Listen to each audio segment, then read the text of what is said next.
Bonjour tout le monde et bienvenue dans Manga Show, l'émission qui parle des nouveautés manga. Et aujourd'hui, on parle de Toilet Bound à Nakoken. Donc préparez-vous à être le fantôme des toilettes des filles. Alors, j'ai une question, est-ce que vous relevez ou pas la nuit des toilettes si vous êtes un fantôme dans les toilettes des filles? Ça, c'est une question importante.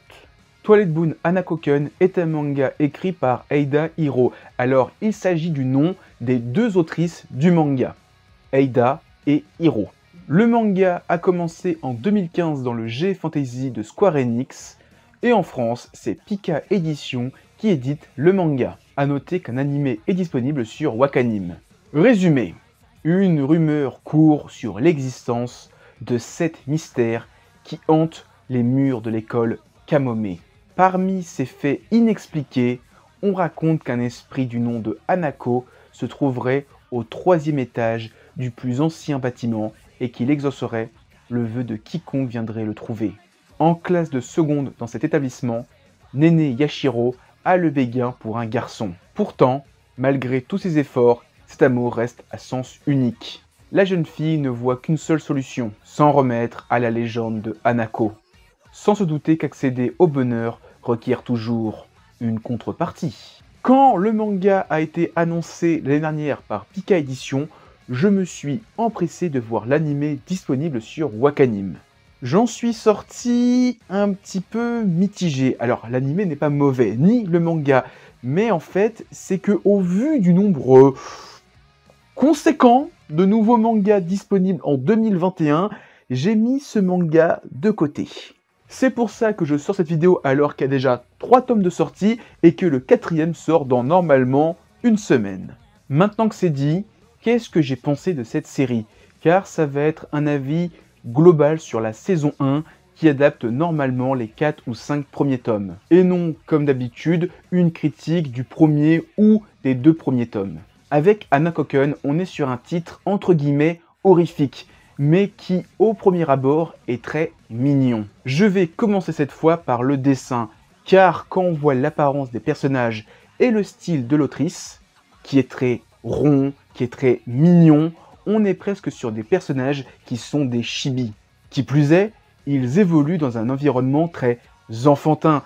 Ils sont censés être au collège, mais des fois je me dis, on dirait quand même des écoliers d'école primaire, alors fin école primaire. Et en plus de ça, ils vivent des aventures qui font très comédie romantique. Et c'est là que les auteurs sont très fortes. C'est que sous cette apparence très mignon, très adorable, il va se passer des choses effroyables. Et nos héros vont rencontrer des créatures pas forcément super mimi.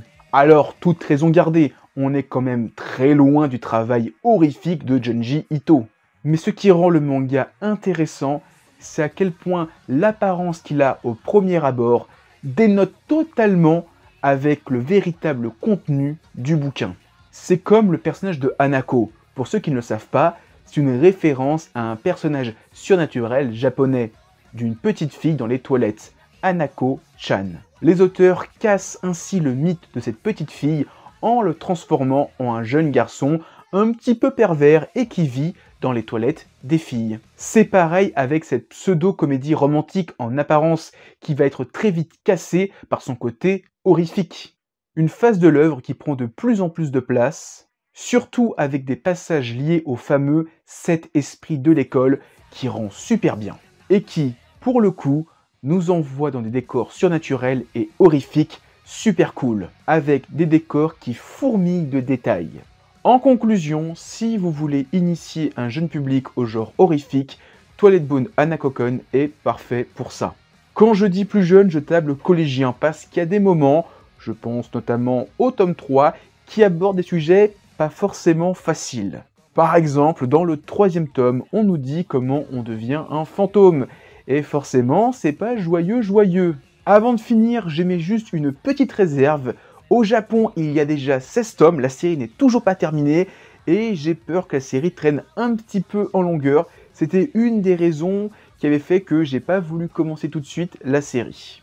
Donc voilà, c'était ma vidéo sur Twilight Bone Hanakoken. J'espère que vous l'avez aimé. Si c'est le cas, laissez un pouce bleu, laissez un commentaire, partagez la vidéo. Ça permet à celle-ci d'être plus visible sur YouTube, à la chaîne de grossir. On approche tout doucement des 3000 abonnés, ça fait super plaisir. Et moi maintenant, je vous dis à plus et continuez à lire des mangas. Allez, ciao tout le monde!